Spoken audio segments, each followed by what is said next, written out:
కృషి చేస్తాం. మిషన్ భగీరథ నీళ్లు టోటల్ ఫెయిల్యూర్ ఉన్నాయి, అసలు నీళ్ళు రావట్లేదు. ఎక్కడెక్కడ మనకు తాగునీటి సమస్య ఉందో అక్కడక్కడ బోర్లేసి ఆ తర్వాత మోటార్లు బిగించి ట్యాంక్స్ ఉంటే ట్యాంక్కి నీళ్ళు ఎక్కించి అందరికీ ప్రతి ఇంటికి కూడా నల్ల ఇచ్చే విధంగా మేము కృషి చేస్తాం. ఇంటింటికి నల్ల అని పేరుకే చెప్పిన కానీ ఎక్కడ ఇంటింటికి నల్ల ఇచ్చిన దాఖలాలు లేవు. ఈరోజు మిషన్ భగీరథ ఫెయిల్యూర్ ఉండడం వల్ల గతంలో కాంగ్రెస్ పార్టీ చేసిన కాంగ్రెస్ హయాంలో చేసినటువంటి బోర్లతోనే మొత్తము మళ్ళీ నీళ్లు తాగుతూ ఉన్నారంటే మీరు అర్థం చేసుకోండి. ఏదో చెప్పినా మీకు ఆల్రెడీ సీసీ రోడ్ శాంక్షన్ చేసినాం, తర్వాత సిద్ధేశ్వర టెంపుల్కి రోడ్ శాంక్షన్ చేసినాం.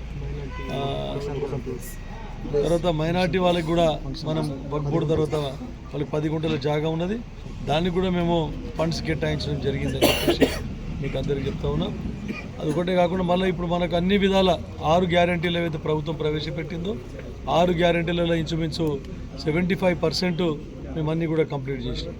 కొంతమందికి పెన్షన్లు రానోళ్ళకు త్వరలో వాళ్ళందరికీ కూడా మళ్ళీ పెన్షన్లు ఇప్పించే ప్రయత్నం చేస్తాం. ఇందిరమ్మ ఇండ్లు చాలా మంచి అయితే ఒకటి మనకి ఇండ్లు చాలా ఇండ్లునే మనకి ఎంతమంది కంటే అంతమంది కట్టే విధంగా గతంలో కూడా కాంగ్రెస్ ప్రభుత్వంలో ఇండ్లు ఇచ్చినాం, ఇప్పుడు కూడా మళ్ళీ రాజశేఖర రెడ్డి గారి పీరియడ్లో ఇచ్చినాం. మళ్ళీ ఇప్పుడు కూడా రేవంత్ రెడ్డి గారు ముఖ్యమంత్రి గారు వారి హయాంలో మంచి ఇండ్లు 5 లక్షల రూపాయలు ఒక్కొక్కరికి ఇచ్చి ఇంటి నిర్మాణం చేసుకోవాలి, ఇల్లు కట్టుకోవాలని చెప్పడం జరిగింది. చాలా మంది ముందుకు వస్తూ ఉన్నారు. బీఆర్ఎస్ గవర్నమెంట్లో డబుల్ బెడ్రూమ్ అన్నారు, 3 ఎకరాల భూమి అన్నారు, ఇంటింటికి ఉద్యోగాలు అన్నారు, ఎక్కడ కూడా వాళ్ళు ఇచ్చిన హామీలు నెరవేరలేదు. తర్వాత మనము 70,000 ఉద్యోగాలను భర్తీ చేయడం జరిగింది. కంటి ప్రాంతంలో ఎప్పుడు అసలు టీచర్లు అనేది ఉండకుండా అందరు వస్తుండ్రి, డెప్యుటేషన్ మీద వెళ్ళిపోతుండ్రి. కానీ ఇప్పుడు మన ప్రాంతంలో కూడా చాలామంది 120 మందికి ఉద్యోగాలు రావడం జరిగింది, టీచర్ ఉద్యోగాలు. వాళ్ళందరూ కూడా ఇక్కడ ఫుల్ఫిల్ అయిపోయింది. 75%, 80% మన ఖాళీలన్నీ కూడా భర్తీ చేయడం జరిగింది స్కూళ్ళల్లో. విద్యా వ్యవస్థ గవర్నమెంట్ స్కూళ్ళల్లో విద్యా వ్యవస్థ బాగా మెరుగుపరచడం జరిగింది రేవంత్ రెడ్డి గారి ఆధ్వర్యంలో.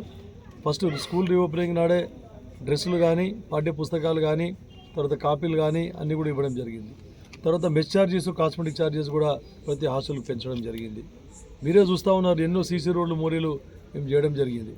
అది కాకుండా కంటికి త్వరలో ఇప్పుడు మా కోమటిరెడ్డి వెంకటరెడ్డి గారు రాబోతుంటే మనకు టైం లేనందువల్ల తీసుకురాలేదు.